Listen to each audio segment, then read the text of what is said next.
Like a football team that scripts its first several offensive plays prior to kickoff, President Biden entered office in January having already sketched out a template for his first several months. He would start with a sweeping relief package aimed at addressing the COVID-19 pandemic, then pivot to.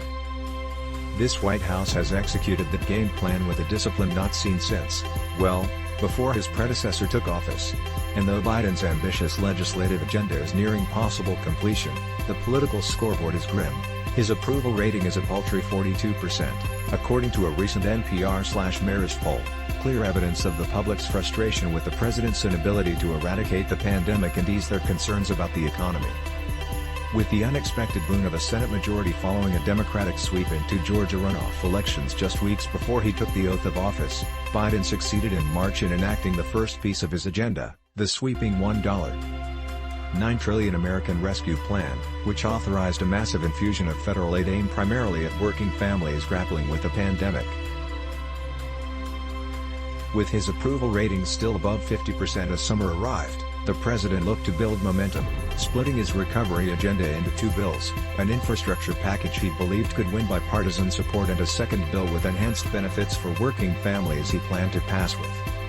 Biden signed the $1.2 trillion infrastructure bill at the White House last month, touting overdue investments in roads, bridges, railways and pipelines. He hailed the achievement during a ceremony on the South Lawn as evidence that Democrats and Republicans can come together and deliver results. Unfortunately for the president, the bipartisan cooperation on infrastructure looks like an isolated incident.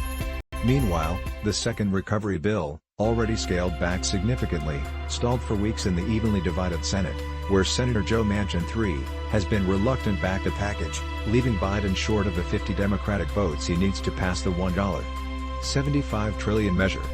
Biden's challenges have extended far beyond Congress.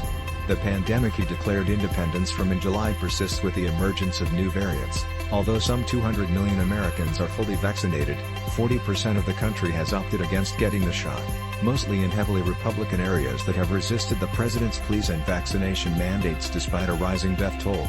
Despite a record drop in the unemployment rate, which in December stands at 4.2%, and a rise in wages, inflation has spiked, sparking anxiety among a broad swath of consumers.